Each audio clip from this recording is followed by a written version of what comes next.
یا جو کہ 5واں حصہ بیت المال کا حصہ ہوتا ہے وہ حصہ بہرحال آتا ہے، تو اچھا خاصا حکومت کا نظام بھی ان سے چلتا ہے، ان کا اچھی طرح سے خیال رکھا جائے۔ اس کے بعد یہ کہا وَأُوصِيكَ بِأَهْلِ الْبَادِيَةِ خَيْرًا۔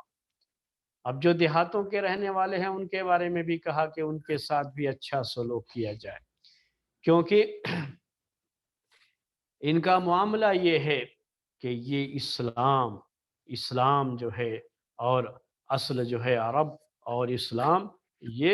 ان کے ذریعے سے پھیلا ہوا ہے، لوگوں میں اسلام ان کے ذریعے سے گیا ہوا ہے، اور یہ اسلام کی جو خوبیاں ہیں لوگوں کو ان کے ذریعے سے ملی ہیں۔ اور یہ بھی کہا اکثر یہ لوگ اتنے مالدار بھی نہیں تھے، تو کہا یہ کہ ان میں سے جن کے پاس بھی جو زکوٰۃ کی جو ہے دینے والے لوگ ہوں گے، زکوٰۃ ان کی لے کر کے ان کے جو فقیر اور مسکین لوگ ہیں ان میں زکوٰۃ وہ لوٹا دی جائے۔ اس کے بعد کہا وَأُوصِيكَ بِأَهْلِ الذِّمَّةِ خَيْرًا۔ اور جو ذمی لوگ ہیں، ذمی لوگ ان کو کہا جاتا تھا جو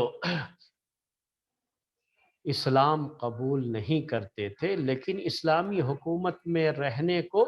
قبول کر لیتے تھے اور جزیہ دینے کو قبول کر لیتے تھے، تو اسلامی حکومت اس بات کی پابند ہو جاتی تھی کہ اسلامی حکومت ان کی حفاظت کرے گی اور اس کے بدلے میں وہ لوگ جزیہ دیں گے اسلامی حکومت کو، تو انہی کو ذمی کہا جاتا ہے، جو کفر اور شرک میں ہی رہتے ہیں، اسلام میں نہیں رہتے، کیونکہ اسلام تو زبردستی کسی کو اسلام میں داخل کرنے کا قائل نہیں ہے، تو ان کو ان کے دین پر رہنے کی اجازت ہوتی تھی، لیکن ان کو جزیہ دینا پڑتا تھا، تو انہی کے بارے میں کہا کہ ان کے ساتھ بھی اچھا برتاؤ کیا جائے، صرف اس وجہ سے کہ وہ غیر مسلم ہیں، نان مسلم ہیں، ان کے ساتھ کسی طرح کی زیادتی کی جائے اس کے لیے کوئی گنجائش نہیں اسلام میں۔ اور کہا یہ کہ ان تقاتل من وراءہم، اگر ان ذمیوں پر، ان کی جان پر بن آئے اور کوئی ان کے اوپر حملہ کرے تو ان کی جان کی حفاظت تمہاری ذمہ داری ہے، تم ان کی حفاظت کرنا، اور کبھی ان کی طاقت سے زیادہ ان سے جزیہ وصول مت کرنا۔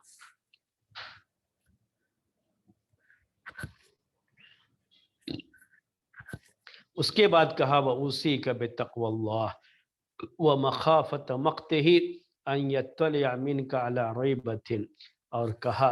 کہ اللہ کے تقوی کو پھر دہرایا کہ میں اللہ کے تقوی کی وصیت کرتا ہوں، اور اس بات کے لیے کہ ہمیشہ اس بات کو ذہن میں رکھے آنے والا خلیفہ کہ اللہ تبارک و تعالی کہیں اس سے ناراض نہ ہو جائے اور کہیں کوئی غلطی اس سے نہ ہو جائے، اللہ تعالیٰ سے وہ ڈرے، اور کہا وَأُوصِيكَ أَن تَخْشَ اللَّهَ فِي النَّاسِ۔ اور میں یہ بھی وصیت کرتا ہوں، تاکید کرتا ہوں کہ اللہ کی خشیت، اللہ کا ڈر ہو لوگوں کے معاملات میں، لوگوں کے بارے میں کوئی بھی فیصلہ کرتے ہوئے اللہ کا تقوی اختیار کرنا، میں اس کی وصیت کرتا ہوں۔ لیکن ساتھ میں یہ بھی کہا وَلَا تَخْشَ النَّاسَ فِي اللَّهِ، لیکن اللہ کے معاملے میں لوگوں سے کبھی مت ڈرنا، لوگوں سے ڈر کر کے اسلام کے خلاف کوئی چیز کرو، اللہ کی نافرمانی کرو کہ لوگ کیا کہیں گے، لوگ کیا کہیں گے، جیسے آج کل ہمارا معاملہ ہوتا ہے کہ ہم ایسی جو ہے غلطیاں کر جاتے ہیں کہ لوگوں سے ڈر کر کے ہم اللہ تعالیٰ کی نافرمانی کر دیتے ہیں، اسلام میں اس کی کوئی گنجائش نہیں۔ تو نصیحت کرتے ہوئے کہا کہ کبھی ایسا نہ ہو جائے کہ لوگوں سے ڈر کر کے اللہ کا تقوی چھوڑ دو، یہ کبھی نہیں ہونا چاہیے۔ کہا وَأُوصِيكَ بِالْعَدْلِ فِي الرَّعِيَّةِ، پھر یہ وصیت کیا، کہا تاکید کی کہ میں اس بات کی بھی تاکید کرتا ہوں کہ رعایا کے معاملے میں، پبلک کے معاملے میں انصاف سے کام لینا، اور وَالتَّفَرُّغْ لِحَوَائِجِهِمْ وَصُغُورِهِمْ، اور جو خلیفہ بنے گا وہ پورے طریقے سے اپنے آپ کو اسی کے لیے وقف کر دے کہ اسے اسلامی جو ہے حدود کی، اسلامی باؤنڈریز کی جو ہے حفاظت کرنی ہے، اور اسے جو اس کی پبلک ہے، پبلک کی کیا ضرورتیں ہیں، ان کی کیا ان کی حاجات کیا ہیں، ان کی ضروریات کیا ہیں، ان کو پورا کرنے کے لیے اپنے آپ کو وقف کر دینا ہے، اور پورا ٹائم اپنا اسی میں لگانا ہے۔ اور یہ بھی کہا کہ تم مالداروں کو فقیروں پر ترجیح مت دینا،